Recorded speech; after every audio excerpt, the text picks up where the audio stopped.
العالمین وعلی آلہ وصحبہ اجمعین اما بعد۔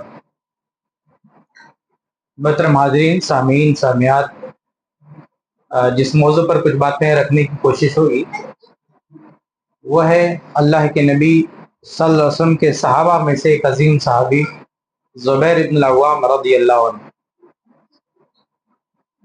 آپ ان 10 صحابہ میں سے ہیں جن کو اللہ تبارک و تعالیٰ نے اپنے نبی کی زبانی اسی دنیا میں جنت کی بشارت دے دی۔ وفات سے پہلے ہی زندگی میں جنت کی سرٹیفکیٹ مل جانا یہ بہت بڑی بات ہے۔ تو ایسے صحابہ کی زندگی ہم کو پڑھنی چاہیے کہ ایسا انہوں نے کیا کیا، ان کے کیا کارنامے تھے، ان کی کیا عبادتیں تھیں، ان کے کیا اعمال تھے کہ اللہ رب العالمین اتنا خوش ہوا ان سے، اتنا خوش ہوا کہ اسی دنیا میں جنت کی ضمانت، جنت کی گارنٹی دے دی۔ تو آئیے ہم ان کی زندگی کے کچھ پہلوؤں کے بارے میں بات کرتے ہیں۔ سب سے پہلے ہم دیکھتے ہیں ان کے خاندان کے بارے میں۔ تو زبیر رضی اللہ تعالی عنہ کا خاندان وہی تھا جو اللہ کے نبی صلی اللہ علیہ وسلم کا خاندان تھا، بلکہ اللہ کے رسول صلی اللہ علیہ وسلم سے سیدنا زبیر رضی اللہ عنہ کی 4 طرح سے رشتہ داری تھی۔ 4 طرح کا رشتہ تھا ہمارے نبی سے ان کا۔ پہلا رشتہ آبائی، باپ کی طرف سے، یعنی اللہ کے نبی صلی اللہ علیہ وسلم کے جو چوتھے دادا ہیں۔ تو زبیر رضی اللہ تعالیٰ عنہ کے نسب میں ہم اوپر اترتے ہیں تو چوتھے نمبر پر ان کے بھی وہی دادا ہیں، یعنی چوتھی پشت پر پہنچ کر یہ نسب اللہ کے رسول کا صلی اللہ علیہ وسلم اور زبیر رضی اللہ عنہ کا ایک ہو جاتا ہے۔ تو یہ باپ کی طرف سے رشتہ داری ہے کہ اوپر جا کے خاندان ایک ہو جاتا ہے، اور ماں کی طرف سے بھی رشتہ داری ہے، کیونکہ اور یہ دوسرا رشتہ ہے کیونکہ زبیر رضی اللہ عنہ کی والدہ ہے صفیہ، اور صفیہ کے والد ہیں عبد المطلب، اور عبد المطلب ہیں اللہ کے نبی صلی اللہ علیہ وسلم کے دادا۔ تو اس طرح سے زبیر رضی اللہ عنہ کی والدہ اللہ کے نبی صلی اللہ علیہ وسلم کی پھوپھی ہوئی، تو زبیر رضی اللہ عنہ اللہ کے نبی کے پھوپھی زاد بھائی۔ تو یہ دوسرا رشتہ ہے اللہ کے نبی صلی اللہ علیہ وسلم سے ان کا۔ اور تیسرا رشتہ یہ ہے کہ آپ صلی اللہ علیہ وسلم کی جو سب سے پہلی بیوی ہے خدیجہ بنت خویلد رضی اللہ عنہا ام المومنین، ان کے ایک سگے بھائی تھے عوام رضی اللہ عنہ، سگے بھائی تھے عوام، انہی کے بیٹے ہیں زبیر رضی اللہ عنہ، یعنی بیوی کی طرف سے بھی ایک رشتہ داری ہے، یعنی بیوی کے بھائی، ہمارے یہاں ان کو برادر نسبتی یا سالے بولتے ہیں، برادر نسبتی بولتے ہیں۔ تو سمجھیے کہ اللہ کے نبی صلی اللہ علیہ وسلم کے سالے برادر نسبتی کے بھائی کے بیٹے ہیں زبیر رضی اللہ عنہ۔ تو یہ تیسری رشتہ داری ہے اللہ کے نبی صلی اللہ علیہ وسلم۔ اور چوتھی رشتہ داری یہ ہے کہ زبیر رضی اللہ تعالیٰ عنہ کی شادی ابو بکر صدیق رضی اللہ عنہ کی بیٹی اسماء بنت ابی بکر رضی اللہ عنہ سے ہوئی تھی، اسماء بنت ابی بکر رضی اللہ عنہما۔ اسماء کی سگی بہن ہے اما عائشہ رضی اللہ عنہا، جن کی شادی اللہ کے رسول صلی اللہ علیہ وسلم سے ہوئی۔ تو اس اعتبار سے ہمارے نبی سے ان کا رشتہ ہوتا ہے ساڑھو کا، ہمارے یہاں اس کو ساڑھو بولتے ہیں، ساڑھو کا رشتہ، یعنی 2 سگی بہنیں ہیں، ایک سے شادی اللہ کے نبی کی ہوئی ہے اور دوسرے سے شادی زبیر رضی اللہ عنہ کی ہوئی ہے۔ تو یہ 4 طرح سے رشتہ داری ہے ہمارے نبی صلی اللہ علیہ وسلم سے زبیر رضی اللہ عنہ کی۔ یہ تو خاندان کی بات ہو گئی، اس سے ہم سمجھ سکتے ہیں کہ خاندانی اعتبار سے بھی اللہ کے نبی صلی اللہ علیہ وسلم سے کتنا قریب کا رشتہ ہے۔ آگے بڑھتے ہیں، اب بات کرتے ہیں ان کے قبول اسلام کی۔ تو اللہ کے نبی صلی اللہ علیہ وسلم نے جب اسلام کی دعوت عام کی تو اس وقت جن شخصیات نے سب سے پہلے آگے بڑھ چڑھ کر اسلام قبول کیا اس میں زبیر رضی اللہ عنہ بھی ہے۔ 5ویں نمبر پر جس شخصیت نے اسلام قبول کیا اس میں وہ زبیر رضی اللہ تعالیٰ عنہ، یہ بالکل شروع کے مسلمانوں میں سے، بالکل ابتدا میں اللہ کے نبی صلی اللہ علیہ وسلم کی آواز پر لبیک کہنے والوں میں سے، بالکل ابتدا میں اسلام قبول کرنے والوں میں سے، اور صرف اسلام قبول کرنے والوں میں سے نہیں بلکہ اللہ کے نبی صلی اللہ علیہ وسلم کی حفاظت کرنے والے بھی۔ یہ بڑے بہادر تھے، ان کے والد بھی بڑے بہادر تھے، عوام، اور وہ جنگ میں لڑتے لڑتے جو ہے ان کی وفات ہوئی تھی۔ باقاعدہ میدان جنگ میں، جو اسلام سے پہلے جو ایک بڑی جنگ ہوئی تھی، اس میں ان کے والد کام آئے تھے۔ تو ان کی والدہ نے ان کی تربیت ایک مجاہد کی حیثیت سے کی تھی، ایک بہادر، ایک جنگجو ان کو بنایا تھا۔ تو زبیر رضی اللہ عنہ کے اندر خاص بات تھی کہ ان کے اندر بہادری، شجاعت، تو بڑے بہادر انسان تھے۔ جب اسلام قبول کیے تو ظاہر سی بات ہے کہ اپنی پوری بہادری، پوری شجاعت، پوری طاقت اسلام کے لیے وقف کر دی، اور مکہ ہی میں اللہ کے نبی صلی اللہ علیہ وسلم کے تعلق سے ایک افواہ اڑی، کیا کہ انہیں کافروں نے پکڑ لیا۔ تو زبیر رضی اللہ عنہ نے اپنی تلوار باہر نکالی، ننگی تلوار، اور لے کے نکل پڑے، اور کہا کہ اگر مجھے پتا چلا کہ کس نے یہ حرکت کی ہے تو میں اس کی گردن اتار دوں گا۔ یہ سب سے پہلی تلوار ہے جو اسلام اور اللہ کے رسول کی دفاع میں اپنے میان سے باہر آئی۔ یہ زبیر رضی اللہ عنہ کی تلوار کو یہ شرف حاصل ہے کہ یہ سب سے پہلی تلوار ہے اسلامی تاریخ میں۔ اس سے پہلے کبھی ایسا موقع نہیں آیا کہ کسی نے نبی کی حفاظت میں آگے بڑھ کے تلوار نکالی۔ اسلام کی خاطر، نبی کی خاطر سب سے پہلے تلوار لے کر آگے مقابلے کے لیے آگے بڑھنے والی اگر کوئی شخصیت ہے تو یہی زبیر رضی اللہ تعالیٰ عنہ۔ لیکن ایسا ہوا نہیں تھا، یہ افواہ تھی۔ اب ڈھونڈتے ہوئے جا رہے ہیں، اللہ کے نبی صلی اللہ علیہ وسلم ایک اونچائی پر ہیں، آپ دیکھتے ہیں کہ زبیر تلوار لے کر آ رہے ہیں، تو اللہ کے نبی نے کہا زبیر کیا ہوا؟ وہیں سے آواز دی، کہا کہ ما لگا یا زبیر، زبیر کیا بات ہے، کیا ماجرا؟ قال اخبرت انک اخیت، اللہ کے رسول مجھے خبر ملی کہ آپ کو گرفتار کر لیا گیا، آپ کو پکڑ لیا کچھ لوگوں نے۔ قال فصلى عليه ودعا له ولسيفه، تو اللہ کے نبی صلی اللہ علیہ وسلم نے دیکھا کہ یہ میری حفاظت میں آئے تو آپ کے لیے دعا کی، ولسيفه، اور آپ کی تلوار کے لیے بھی دعا کی۔ اللہ کے نبی نے زبیر رضی اللہ تعالیٰ عنہ کے لیے تو دعا کی، ولسيفه، اور ان کی تلوار کے لیے بھی دعا کی۔ سپاہی کے لیے بھی دعا، سپاہی کے ہتھیار کے لیے بھی دعا اللہ کے نبی صلی اللہ علیہ وسلم نے کی۔ تو یہ زبیر رضی اللہ تعالیٰ عنہ کا قبول اسلام تھا کہ اسلام قبول کرتے ہی نبی کی حفاظت میں، اسلام کی حفاظت میں سب سے آگے آگے رہنے والے تھے۔ آگے بڑھتے ہیں، ان کی زندگی میں جو چوتھا اور سب سے اہم معاملہ سامنے آتا ہے وہ ہجرت کا ہے، اور یہ اسلامی تاریخ کا سب سے بڑا واقعہ، واقع ہجرت سب سے بڑا واقعہ ہے۔ کیونکہ ہجرت کا مطلب یہ ہے کہ اسلام کی خاطر اپنا مال، اپنا گھر بار سب چھوڑ دینا ہے۔ مکہ والے ڈسٹرب کر رہے تھے، عبادت نہیں کرنے دے رہے تھے ڈھنگ سے، تو صحابہ کرام ہجرت کر کے حبشہ گئے پہلے، بعد میں ہجرت کر کے مدینہ گئے۔ تو کچھ صحابہ ہیں جو صاحب ہجرتیں، جنہوں نے ڈبل ہجرت کی، حبشہ بھی گئے اور پھر مدینہ بھی گئے۔ انہی صحابہ میں زبیر رضی اللہ عنہ آتے ہیں۔ یہ پہلے ہجرت کر کے حبشہ گئے تاکہ وہاں سکون سے اللہ کی عبادت کر سکیں، اس کے بعد واپس آئے تو پھر ہجرت کر کے مدینہ گئے۔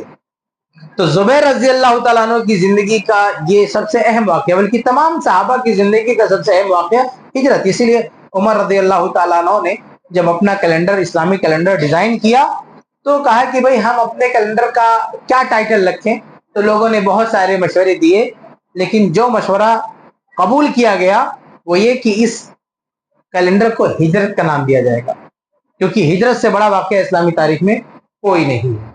تو آپ سوچیں کہ جس واقع ہجرت کو اتنی اہمیت دی گئی، وہ ہجرت زبیر رضی اللہ تعالیٰ عنہ نے شروع میں کی، اور وہ بھی ڈبل ہجرت کی، حبشہ بھی گئے اور مدینہ بھی گئے۔ یہ ہجرت کوئی معمولی واقعہ نہیں ہے میرے بھائی۔ خودکشی کی سزا کیا ہوتی ہے پتہ؟ جہنم۔ صحیح مسلم کی روایت ہے، ایک صحابی ہجرت کر کے مدینہ گئے، ان کی طبیعت خراب ہو گئی، تو انہوں نے چاقو سے اپنی نسیں کاٹ لی، خودکشی کر لیا۔ ان کے ساتھی نے خواب میں دیکھا کہ اللہ نے ان کو جنت دے دیا، تو کہا بھی تم نے اتنا بڑا پاپ کیا، خودکشی کی؟ تو کہا اللہ نے ہجرت کی وجہ سے اتنے بڑے گناہ کو معاف کر دیا، ہجرت کی وجہ سے خودکشی کے گناہ کو معاف کر دیا، یہ ہجرت کا مقام ہے۔ تو صحابہ میں سب سے اول نمبر پر جن صحابہ کا مقام ہے وہ مہاجرین ہیں، سب سے ٹاپ کے صحابہ، سب سے بڑے صحابہ، سب سے سینئر صحابہ کون ہے؟ مہاجرین ہیں۔ تو ان سینئر میں بھی سب سے پہلی صف میں آنے والے کون ہیں؟ زبیر رضی اللہ تعالی عنہ۔ اور ہجرت ہی نہیں، ڈبل ہجرت کیا، اور ہجرت سے ان کا بڑا گہرا رشتہ ہے میرے بھائیوں، بہت گہرا رشتہ ہے۔ انہی کی بیوی ہیں اسماء رضی اللہ عنہا، جن سے ان کی شادی ہوئی۔ یہ وہی اسماء ہے کہ جب اللہ کے رسول صلی اللہ علیہ وسلم ہجرت کر رہے تھے اور غار میں 3 دن تک قیام پذیر تھے، تو یہی اسماء ہے ابو بکر کی بیٹی زبیر کی بیوی، جو اللہ کے نبی کو کھانا پانی پہنچاتی تھی۔ یہ بہت رسکی کام تھا۔ اللہ کے نبی صلی اللہ علیہ وسلم کی جان کے دشمن ڈھونڈ رہے تھے کہ کہاں مل جائے، ایسے میں ایک خاتون کا، ایک عورت کا کھانا پانی لے کے اس غار تک پہنچانا، صحیح سلامت واپس آنا، 3 دن تک یہ کام کرنا، یہ کوئی آسان، بہت رسکی کام تھا۔ تو یہ زبیر رضی اللہ عنہ کی بیوی نے یہ کام کیا، ان کو کھانا پانی پہنچایا۔ اس کے علاوہ آپ دیکھیں، جب مدینہ میں ہجرت کر کے تمام صحابہ گئے تو کچھ لوگوں نے یہ کہنا شروع کیا کہ اب جو مدینہ سے، مکہ سے جو آئے ہیں ہجرت کر کے، وہ صاحب اولاد نہیں ہو سکتے، یہودیوں نے جادو کر دیا، یہ کر دیا، وہ کر دیا، بندش کر دی، پتہ نہیں کیا کیا بولنے لگے۔ تو مہاجرین صحابہ میں سب سے پہلے جس گھر میں بچے کی پیدائش ہوئی وہ یہی زبیر رضی اللہ عنہ، کیونکہ ان کی بیوی اسماء حمل سے تھی جب انہوں نے ہجرت کیا۔ یہ بھی ہجرت کر کے جب گئی مدینہ پہنچی تو حمل کی حالت میں تھی، اور وہاں جب بچے کی پیدائش ہوئی ان کا نام عبداللہ رکھا گیا، وہی جو بعد میں عبداللہ بن زبیر رضی اللہ تعالیٰ عنہ بنے، اللہ کے نبی کے سامنے لایا گیا۔ صحابہ کرام بہت خوش ہوئے اس بچے کی پیدائش پر۔ تو یہ بڑا گہرا رشتہ ہے ان کا واقع ہجرت سے، کہ زبیر رضی اللہ عنہ خود 2 بار ہجرت کرتے ہیں، ان کی بیوی اسماء اللہ کے نبی صلی اللہ علیہ وسلم کی ہجرت میں تعاون کرتی ہیں، ان کا بیٹا عبداللہ بن زبیر جب پیدا ہوتا ہے تو سارے مہاجرین کو خوش کر دیتا ہے، سب کے لیے خوشی کا پیغام لاتا ہے۔ تو بڑا گہرا رشتہ ہے اس فیملی کا ہجرت سے، اور ہجرت اپنے آپ میں بہت بڑا واقعہ ہے۔ اسماء رضی اللہ تعالیٰ عنہ کی بڑی قربانی ہے، اور یہ وجہ ہے دیکھیے مہاجرین میں اللہ رب العالمین نے اسماء رضی اللہ عنہ کی عمر میں، مال میں بڑی برکت دی، اور تمام مہاجرین صحابہ اور صحابیات میں سب سے لمبی زندگی اسماء کو ملی۔ سب سے آخر میں جس مہاجر کی وفات ہوئی وہ اسماء رضی اللہ عنہ ہے۔ مہاجر صحابہ صحابیہ سب میں جتنے لوگوں نے ہجرت کی تھی، جو صحابہ کرام کا سب سے بڑا گروپ تھا، اس میں سب سے آخر میں جن کی وفات ہوئی ہے مدینہ میں، تو کون ہے؟ اسماء رضی اللہ تعالیٰ عنہ، یہی زبیر رضی اللہ عنہ کی بیوی ہے۔ آگے بڑھتے ہیں۔ زبیر رضی اللہ تعالیٰ عنہ سے ابو بکر صدیق رضی اللہ عنہ نے اپنی بیٹی اسماء کی شادی کی۔ حالانکہ زبیر رضی اللہ عنہ کوئی مالی اعتبار سے بہت مضبوط نہیں تھے، بلکہ بہت غریب تھے۔ صحیح بخاری کی روایت ہے، ان کی بیوی ابو بکر صدیق کی بیٹی اسماء رضی اللہ عنہ خود کہتی ہیں کہ تزوجنی الزبیر، کہ زبیر رضی اللہ عنہ نے مجھ سے شادی کی، وما لہ فی الارض من مال ولا مملوک، اس حال میں کہ ان کے پاس نہ تو پیسہ ہے اور نہ کوئی غلام ہے، گھر میں نوکر چاکر۔ ایسا گھرانہ کہ نہ تو کوئی پیسہ ہے اور نہ کوئی گھر میں کام کرنے والا ہے، ایسے گھر میں لڑکی دینے کا مطلب یہ ہے کہ اسی لڑکی کو سب کام کرنا پڑے گا۔ اور ابو بکر صدیق رضی اللہ عنہ کی بیٹی اسماء بنت ابی بکر رضی اللہ عنہ جب دلہن بن کے ان کے گھر میں گئی تو ان کے گھر کا سارا کام انہی کو کرنا پڑا، اسماء رضی اللہ تعالی عنہ۔ حالانکہ اپنے والد ابو بکر صدیق بہت پیسے والے آدمی تھے، تاجر آدمی تھے، مالدار آدمی تھے، اور اسما رضی اللہ عنہا نے اپنے والد کے گھر کبھی کھانا نہیں بنایا، کیونکہ نوکر چاکر کھانا بناتے تھے، ان کو کھانا بنانا آتا ہی نہیں تھا۔ لیکن جب زبیر سے شادی ہوئی رضی اللہ عنہ تو کھانا بنانا پڑ رہا، کیونکہ کوئی نہیں ہے۔ تو کھانا کیسے بنایا؟ پڑوس کی لڑکیوں کو بلا کے روٹی بنانا سیکھا، اس کے بعد کھانا اپنے شوہر کو کھلایا۔ صرف اتنا ہی نہیں کہ صرف شوہر کو کھانا کھلا رہے ہیں، ایک گھوڑا تھا ان کا سواری کے لیے۔ زبیر رضی اللہ عنہ مجاہد آدمی تھے، بہادر سپاہی آدمی تھے، تو گھوڑا تو رہ گئے، گھوڑا تھا تو اس گھوڑے کو بھی کھانا کھلانے کی ذمہ داری انہیں کی تھی۔ عام طور سے گھروں میں غلام نوکر چاکر ہوتے تھے، وہ جانوروں کو چارہ پانی دیتے تھے، آدمی ان کو کھانا دیتا تھا، لیکن ان کے گھر میں کوئی تھا ہی نہیں۔ تو اسما نہ صرف اپنے شوہر کو کھانا کھلا رہی ہیں، بلکہ شوہر کا جو گھوڑا ہے اس کو بھی کھانا کھلا رہی ہیں۔ کہتی ہے کہ فَكُنْتُ أَعْلِفُ فَرَسَهُ، میں ان کے گھوڑے کو بھی کھانا کھلاتی تھی۔ صرف اتنا ہی نہیں، کہتی ہیں وَأَسْتَقِي الْمَاءَ، اور میں باہر سے پانی بھر کے بھی لاتی تھی گھر میں۔ پانی بھرنا پرانے زمانے میں کتنا مشکل کام تھا، کہیں سے بھر کے ڈھو کے لانا، اسٹور کرنا گھر میں۔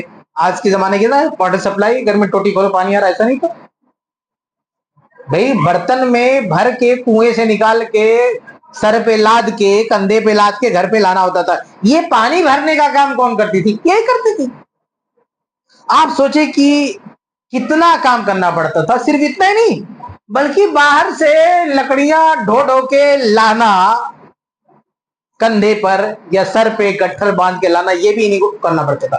گھر کا کام بھی، باہر کا کام بھی، پانی بھرنا بھی، کھانا پکانا شوہر کو، گھوڑے کو بھی کھانا کھلانا، اتنا برا معاملہ تھا، اتنی مشکل، جتنی جفاکشی کا معاملہ تھا ان کا۔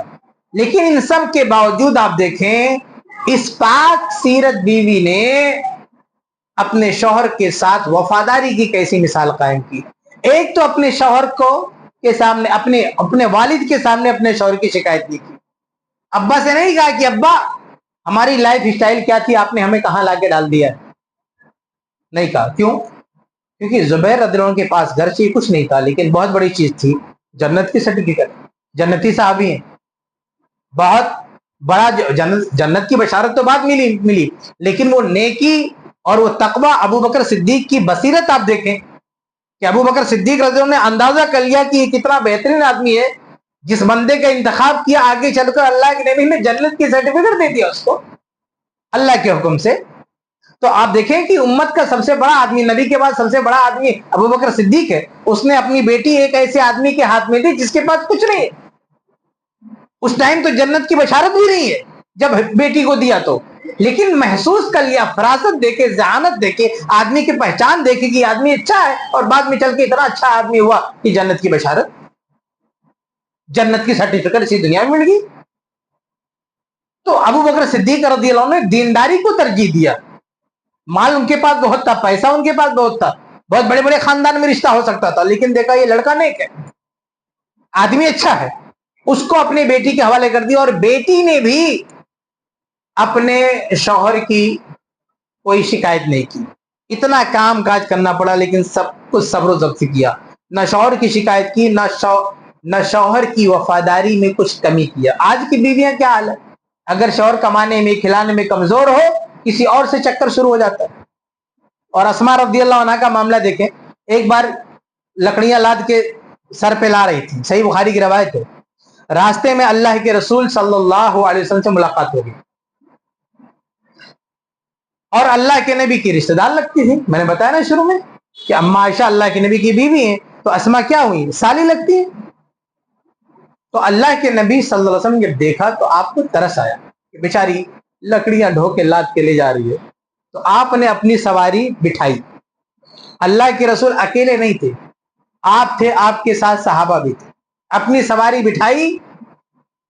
کہتی خود اسما کہتی ہے، پورا واقعہ اسما ہی بیان کرتی ہے، کہتی ہے کہ فدعانی، مجھے بلایا، ثم قال یخیک، اپنے جانور کو، اونٹنی کو بٹھایا، لیحملنی خلفہ، تاکہ مجھے پیچھے بٹھا لے۔